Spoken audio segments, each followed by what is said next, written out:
بسم الله الرحمن الرحيم. الحمد لله والصلاة والسلام على رسول الله وعلى آله وصحبه ومن والاه. لواني أمريا باسكي خاوينيكين بزانين پیغمبری خوا صلی الله علیه و سلم چی فێر کردوین لە خاوێنیە لە پاکژیە. مێشکە بەرەوە 1400 ساڵ لەمەوە پێش پیاوێک لە بیابانێکە خوای گەورەی کا بە پێغمبەر و هەڵێ بژێرێ ئەبێت چی پێبێ بۆ بەشەریەت هەتاوەکو ڕۆژی دوایی. سەیرە ئەو پاکژەیە کە ئێستاکەنە ئێمە فێری بووین و ئێمە ئەیزانین و ئێمە خۆمان پێوە گرتووە بە نێوەناچەڵیش بێ زۆر لە پاکژی ئەوروپا چاکترە کە طب و تەندروستیمان لێوە هێناوەتەوە. ئێستاشی لەگەڵا بێ ئەوروپا ئیمانی بۆ پاکژیە نییە کە ئێمە ئیکەین، ئیمانی بۆ نییە کە ئێمە خۆمان لە پیسی و لە میز پاکەینەوە جارێکی تر.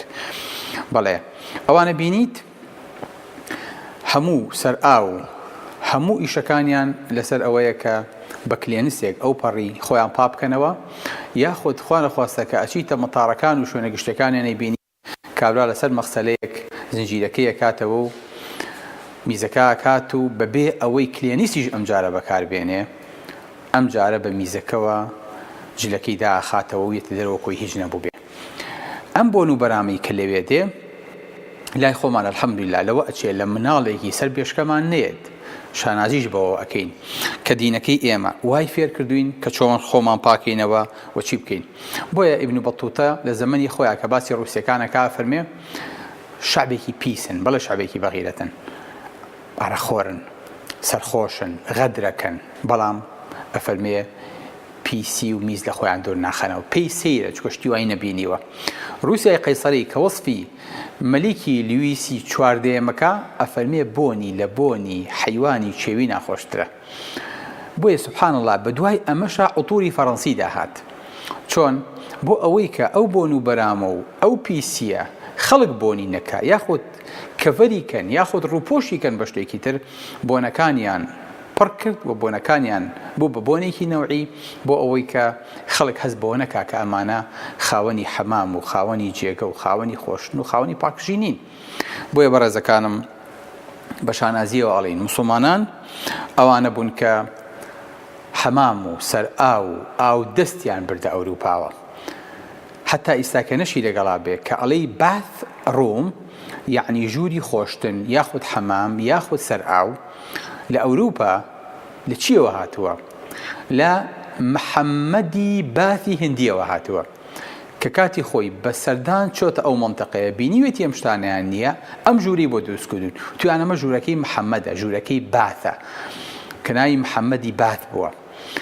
باشە کەواتەی ساکەنە کاڵێن باث ڕووم الحەمدوللا ئەمە لە موسڵمانەکانە وەرگیراوەتەوە.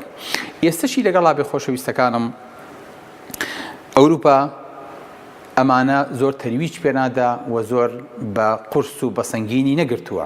بۆیە بینیت پیسایەکانیان هەر بە کۆمیانەوە ئەمێنێتەوە ئەمەشە تووشی خروشان و ئاڵۆشێکیانەکە لە کۆمیانە، تووشی مشکلی ئەمەیانەکە، تووشی بۆنێکی ناخۆشیانەکە، تووشی تەشەقق و تووشی قڵیژ بردن و درزی کۆمیانەکە کە ناو ئێمەیە زۆر کەمە، تووشی ئیلتیهاباتی میز و مەجاری بۆلیانەکە کە ئەمە لە بەحسێکا دەرکەوتووە ئەو ئافرەتانی ئەو مناڵانی ئەو تەڵەبانی کە خۆیان پاکەنەوە زۆر جیاوازن لەو تەڵەبانی کە خۆیان پاناکەنەوە حتا لە ئیلتیهابی میزەکەیانە. بۆیە بینیت ئیسلام ئەمەی بە تەواوەتی گۆڕیوە. بۆ چکە ئیسلام پشت نابەستێ بە وقایە و خۆپاراستنی ئەوروپا تاشتی لەو وەرگرت بێ، بەڵکو ئەبێ ئەوروپا 100 ساڵی تر 200 ساڵی تر بگاتە ئەو قەناعەتەی کە بەکارهێنانی ئاو لەسەر ئاوەکانە کە کورد پێڵێ سەر ئاو کە کورد پێڵێ ئاو دەست. ئەبێ ئەوروپا پاش چەند ساڵێکی تر فێر بێ ئەم سەقافەتە بۆ خۆی بڵێ وەکو چۆن ئەڵێن ئێمە شانازی بەوە ئەکەین کە موسڵمانان فێریان کردین چۆن خۆمان پاکەینەوە و چۆن جلوبەرگمان خاوێنکەن و چۆن خۆمان بگۆڕین و چۆنەوە بکەین. ئەمە بە ئیعترافی خۆیان ئیسلامی شەفێرمانەکە هەل لە یەکەم هەنگایەوە کە پێغەمبەری خوا صلی الله علیه و سلم وحی بۆ دێ خوای گەورە پێیە فەرمێ یا ئەیها المزەمل یاخود یا ئەیها المدەثر کە ئەم دوو سوورەتە دوای ئیقرائیانە خوارەوە بدوايا وثيابك فطهر. أي محمد لا شد خاوينك خواه يوم زاني باسي اشتيكي قوراء كينا أما قوريا تصور نكي أما بشوك به یعنی پێغەمبەری خوا صلی الله علیه و سلم لە بیدایەتی پێغەمبەرایەتیەوە خوای گەورە فێریەکە ئەبێ لاشەوتە دروست بێ، ئەبێت جلەکانە خاوێن بن، چونکە ئەمە ڕنگدانەوەی توێ ئێ محەممەد خەڵک بەم چاوە سیرتەکە. گە جلەکانە خاوێن نەبوو پێستت خاوێن نابێ، لاشەت خاوێن نابێ، لاشەت تووشی نەخۆشی و دەردەبێ.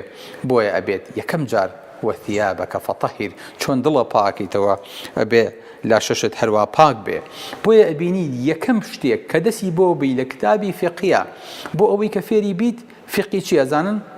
یەکەم باب لە کتێبەکانی فقهی ئێمەیە بەبێ ئیستیسنا چییە؟ باسی حەجەوە، نێشکە حەج جۆر گەورەیە، ئەوەڵا بێ باسی نوێژ، باسی تەهارەیە. یەکەم باب بەبێ منافیس بابی تەهارەیە، ئینسان ئەبێ پاکش بێ، ئەبێ خاوێن بێ. ئیسلام چۆن فێری کردوین خۆمان پاکەینەوە، اینجا ئەچی بۆ بابەکانی تر. واتە ئەگەر بێرەنەیە تێنەپەڕیت وەکو کەسێک وایە کە تازە موسڵمان نەبێ، ئێستا موسڵمان بوو بێ پێڵی بچۆ خۆ بشۆ، اینجا شایەتمان بێنە، اینجا دوورکان نوێش بکە. سبحان الله، ئیسلام ئەو نە ئەم پاکژەی بە گەورە گرتووە. فعلەنیش بۆ خۆی گەورەیە کە پێغەمبەری خوا صلی الله علیه و سلم ناوێ بە ئەفەرمێت الطهور شطر الإيمان، ئەفەرمێ خاوێنی نیوەی ئیمانە.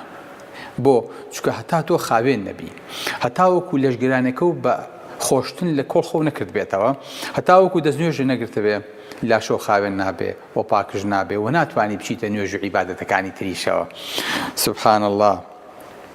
بۆ خۆشەویستەکەم تازە عیلم سەلماندوێتی کە لەسەر هەموو سانتیمەترێک و ملیمێکی خانەی ئینسان، لاشەی ئینسان، پێستی ئینسان میکرۆب هەیە.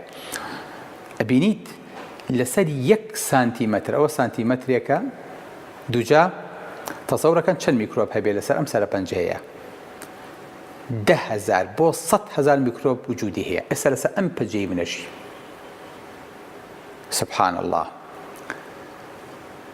ئەی لە بنباڵە، ئەی لە بنڕانە، ئەی لە ناوکە، ئەی لە شوێنە تەڕ و بڕەکانە، نزیکی 10 ملیۆن میکرۆب ئەژی لە 1 سانتیمەترە. ئەو نە هیچی تر. ئەمە بەچی پاکە بێتەوە؟ بەچی ئەشۆرێتەوە کوردوتەنی؟ بەخۆشتن کە خۆشت هەموو ئەم میکرۆبانە لاشە و دوورەکەونەوە لە 90 ئەمرێت و لێو دوورەکەوێتەوە، لە 100 ئەمێنێتەوە. دیارە ئەم میکرۆبانە زیان بەخش نین بۆ لاشە بە شەرتێ ژمارەیان لە ڕێژەی طبیعی زیاد نەکە. ئەمانە میکرۆبی سودبەخشی پیاڵێن کە لەسەر لاشە ئەژین.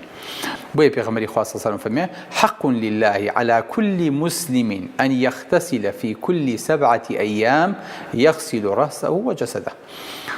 خوای گەورە حەقی هەیە بەسەر بەندەکانیەوە کە ئەمریان پێ بکات کە هەموو هەفتەیەک بەلانی کە مۆجارێ خۆیان بشۆن و سەر و لاشیان بە تەواتی بشۆن. بۆی کەس نەڵە وەڵا باسی سەرەکەیان بڵێ هەردووکی پێغەمبەری خوا فەرمێ رأسه وجسده، سەری بە لاشەکەیەوە ئەبێ بشوە.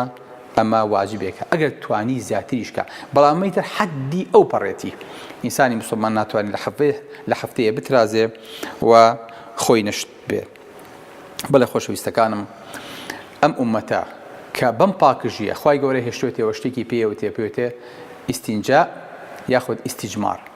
ئیستینجا چیە؟ ئەوەیە کە ئینسان بە ئاو خۆی پاکاتەوە. ئیستیجمار چییە؟ ئیستیجمار ئەوەیە کە ئەگەر ئاوە دەست نەکە و بە ناچاری بەبەرد خۆ پاکیتەوە. واتە ئێمە حتا لە کاتی ناچاریشا پەنا نابینە بەر وەرەق، پەنا نابینە بەر ئەو کاغزەی کە بەکارهێنێ لەسەر ئاو ڕۆژاوایەکانە. ئاو بەکارهێنین، ئەگەرنا بەرد بەکارهێنین کە مادەیەکی ڕقتر و پاکشکەرەوەترە بۆ لاشەی ئینسان. برایەکمان هەیە لە شیفیلد بۆی جەڕامەوە، فەرمی داوامانە کرد لە جامعەی شیفیلدا، باسی ئەوەمان کرد کە موسڵمانێک هەستا وتی ئێمە تاکە قەومێکین کە بە ئاو خۆمان پاکینەوە لەسەر ئاوەکانە. کابرایەک وتی ئەو دینە چییە کە ئەمر بە خۆپاکردنەوە ئەکا و ئاو بەکارەهێنێ؟ وتمان ئەمە ئیسلامە. ئەتوانن فێریم ئیسلامە بکەن؟ بەڵێ. وتی کتێبماندایە و پاش 3 ڕۆژی تر هاتەوە موسڵمان ببوو. ئەوەی غەریب بوو لە مۆزوعەکەیە، دوایی بۆمان دەرکەوە ئەم پیاوە پرۆفیسۆرە لە جامعەی شیفیلد. سبحان الله.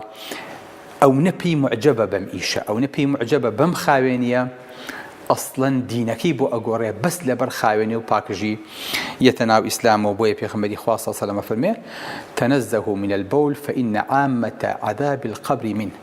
خۆتان لە میزە چڕکێش پارێزن، خۆتان لە میز بپارێزن کە بەجلەکانیشتانەوە بێ، چونکە زۆربەی عەزابی قەبر بەمەوەیە. باوکی من، میز نەجیسە، پیسە، نەجەسیش بەچی پاکە بێتەوە؟ بە ئاو پاکە بێتەوە. پێم سەیرە خەڵکێک باس لەوە ئەکا بە ناوی دینە وەڵامە چ میزە خۆمەوە. وەڵا برام شیرمۆزم بیستووە، زەڵا شیرمیزم نەبیستووە خەڵک تێکەڵی کاو بیخواتەوە. ئەمە لە چۆوە هات؟ میزی ئەو نەپیز بێ بەماهی عەزاب لە تۆیە. چۆن پەنا ئەبێ بەوەی کە بیخۆیتەوە؟ من نازانم ئەمە لە ئیسلامە هیچ ڕەبتێکی نییە و هیچ پەیوەندی و فڕێکی بەسەر ئیسلامەوە نییە. ئیسلام دوورە لەو شتانە. بەڵێ خۆشەویستەکانم، ئینسانی موسڵمان ئەمە تەعبێتی و ئەمە خاوێنیەتی و بەس وەکو نمونەیە کەڵین ئەو ئاوەی کە ئێمە بەکارهێنین لەوانەیە پێمان ئیسرافی پێمان زۆر بێ. ئەزان ئەمریکا هەموو ڕۆژە چەند لەفەی سەر ئاو بەکارهێنێ؟ لەفەی خواردن نا، لەفەی کلێنس و کاغەز. هەموو ڕۆژێ لە ئەمریکا 30 ملیۆن لەفە بەکارهێنرێ لولپێچ کە بەکارهێن. ئەزان بۆ دروستکردنی ئەم 30 ملیۆنە پێویستمان بە چەند ئاوە؟ پێویستمان بە 250 ملیۆن گاڵۆن ئاوە. هەر ئاوەکە بەکاربێنە ئیتر بۆ کارەبا و بۆ مەسنەع و بۆ ئیش و کار و بۆ ماندووبوون و بۆ کرێکار و بۆ مەسرفێکی زیادە. من قەناعەتم وایە چەند ساڵێکی تر غەرب بەگاتەوە قەناعەتی کە فعلەن ئەوەی موسڵمانانی کەن ئەمڕۆ ئەسڵە و ئەوان ئەگەڕێنەوە بۆ ئەوە و من دڵنیام و چەند نەزەری خۆیان تاو لەو مۆزوعەیە ئەگۆڕن.